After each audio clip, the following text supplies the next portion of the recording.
What is the future of doing clinical trials more efficiently?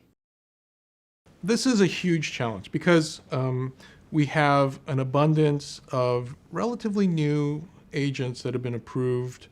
If you think about the last 15 years of myeloma, we have something like 17 drug approvals.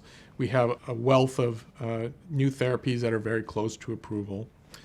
We've had new combination therapies that have been approved within the last few years. So we've had great progress and we're having better outcome. We know that patients are living longer with myeloma. But we also have to recognize we have not reached a point where we have curative therapy that we can apply to the majority of myeloma patients. And I think it's important to remember how we got to where we are now, because for most patients, if you're newly diagnosed with myeloma and you're eligible for transplant, you get your induction chemotherapy, and it's usually some variation of a proteasome inhibitor, an IMiD drug, and steroids. Now we're introducing quadruplet therapy up front.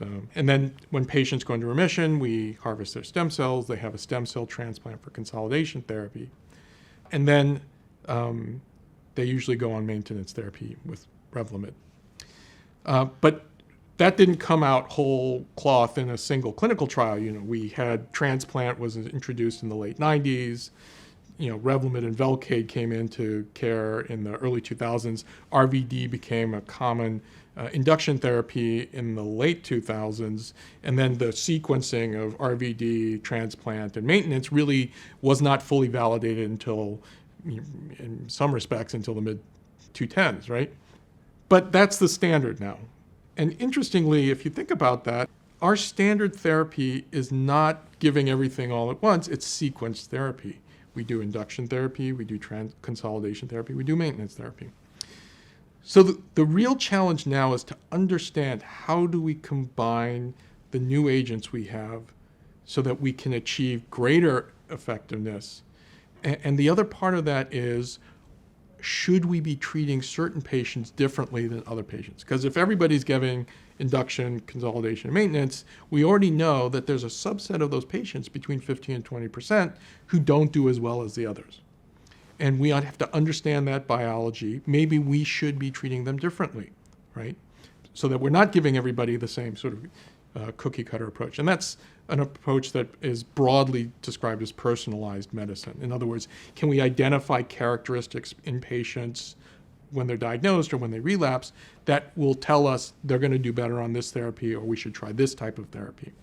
And so things like basket trials and umbrella trials are a building block to accomplish that. We need to understand which therapies we can apply to which patient population. Is there a biomarker or a mutation or whatever that can guide us?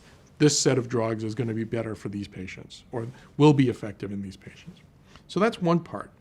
The second part is the history of oncology drug development is more is better, right? There's 50, 60 years of history where a new drug is introduced, you put it together with another drug, you put 3 drugs together, and that results in a lot of confusing acronyms. But it also means that, you give a lot of different treatments all together, and you're trying to max out your impact on the disease. And in some diseases, that's been very effective. Certain types of lymphoma, that works very well. But that approach has sort of gotten to a limited maximum in myeloma. So we've gotten a lot of good results with increasing the upfront treatment. But I think some of the quad combination upfront data suggests that we're getting incrementally better results, but it's not clear whether that's going to translate into long-term better outcomes. So I think another approach that we really need to think about, particularly with these new immune therapies, are should we be sequencing them? In other words, given one set of treatments up front, another set of treatments to promote immunity, and another set of treatments to maintain immunity, right? The immune system it's a highly orchestrated, complex machine, right? So if you think about conventional chemotherapy, you're just dropping the big bomb and you're hoping to minimize the damage to normal tissue while maximizing the damage to the cancer. And then targeted therapies, which are also drugs, but they're going after a particular biomarker or something like that. That's kind of like a guided missile, and you're just trying to home as much of the effect into the cancer cells as you can. Immune therapy is really different because remember, we're not poisoning the cells, we're not introducing toxins, we're trying to redirect the patient's own immune system to effectively identify and kill cancer cells and to develop the same kind of memory you get to infectious diseases so that they remember what the tumor looks like and they can still kill it and guard the body against relapse disease. The demand on us as researchers is to understand that biology and then intelligently apply all these great new tools that we have so that we can craft sequential regimens that will mimic, like if you get sick, if you get a disease, you get a virus or a cold or bacteria, there's a sort of a sequence of events that occurs that allows your immune system to effectively fight it and remember it. And we want to try to recreate that kind of effect in myeloma so that your immune system can see the myeloma as being bad, kill it, and then remember it. So that's a real challenge for us, and I think that we are working to find the right combinations and sequences of immune agents, of targeted agents, of chemotherapy agents that will accomplish this. And we hope that can be done.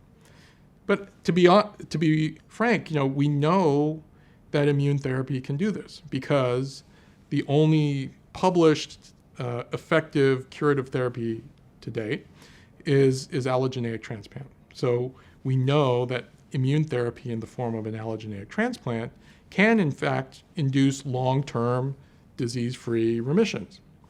It's just that it's very dangerous and toxic. We can't use it for most myeloma patients because of their age and because of their comorbidities with this disease. But nature has already showed us that the immune system can do this. Now we need to figure out how to take all these fantastic new immune agents that we have at our disposal, figure out how to put them together to recreate that effect, but without, obviously, the toxicity and risks of allogeneic transplant.